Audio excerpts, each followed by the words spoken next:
A lawsuit filed today in federal court here in Columbus accuses 2 Licking County deputies and 2 Pataskala police officers of violating the constitutional rights of a disabled veteran and also of battery, false imprisonment, malicious prosecution, civil trespass, and criminal conduct.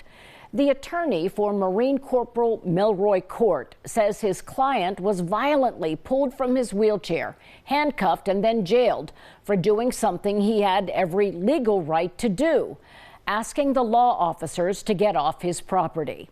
We have exclusive interviews and body camera video to show you. It is disturbing and confrontational.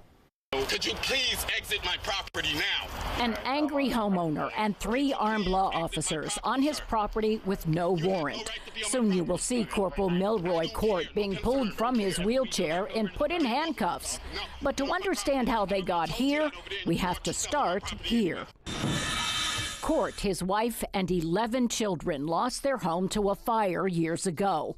Before that, Corporal Court lost his legs on the battlefield in Iraq. Firefighters who volunteer with the Tunnels to Tower nonprofit built this house for the Court family. A property line survey made back then showed his neighbor's backyard fence is on the Court property. From my understanding, their fencing, part of their shed is on our property.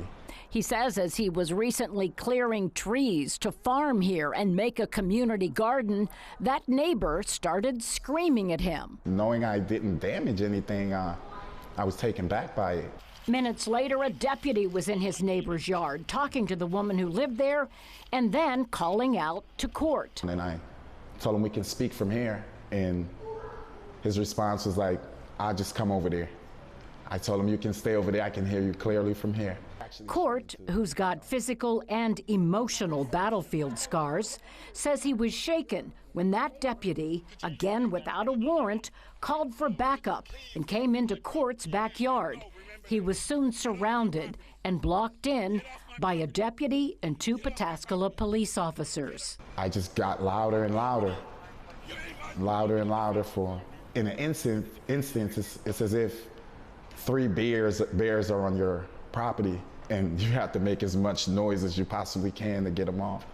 But these bears were armed, so me making that much noise didn't go in my favor. Court tries to move past the deputies to go into his house. He says the deputies stopped him with a foot on his wheel. Forget the fact that they subsequently, when he tries to go by them, and they use their feet to block him very aggressively, and the female officer was there, just stands right up almost to his face and blocks him from leaving, and then threatens him. He was in custody at that point. And then he was on the ground and in handcuffs. But then they put 2 knees on his back, 2 officers are on his back. As if he were a threat? Yeah, he's got no mobility. What is he going to do? Crawl away from them? I mean, they have absolutely no threat here. Attorney Fred Giddy says a fence dispute is a civil case, not criminal. They knew what they were doing was illegal when they did it, so they should never have arrested him. And they should not have surrounded him and blocked his movement to his own house. They should never have it done in front of the kids. What do you make of it then? Why? What's the why here? Sadly, it is the same why that afflicts our law enforcement system.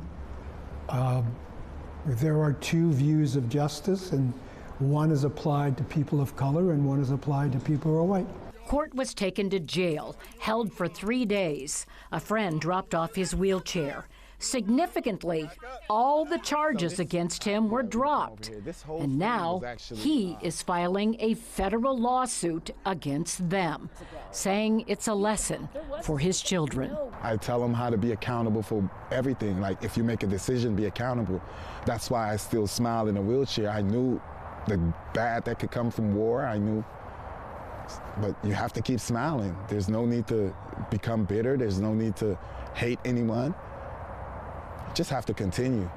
There's always going to be bad people, and there are always going to be great ones. I reached out to the Licking County Prosecutor's Office, and Pataskala Police have not heard back from them yet. A spokesman for the Licking County Sheriff's Office said they had not seen the complaint, so I mailed a copy of the complaint to their office, but they nonetheless declined to comment today. You can see a copy of the complaint with this story at NBC4i.com.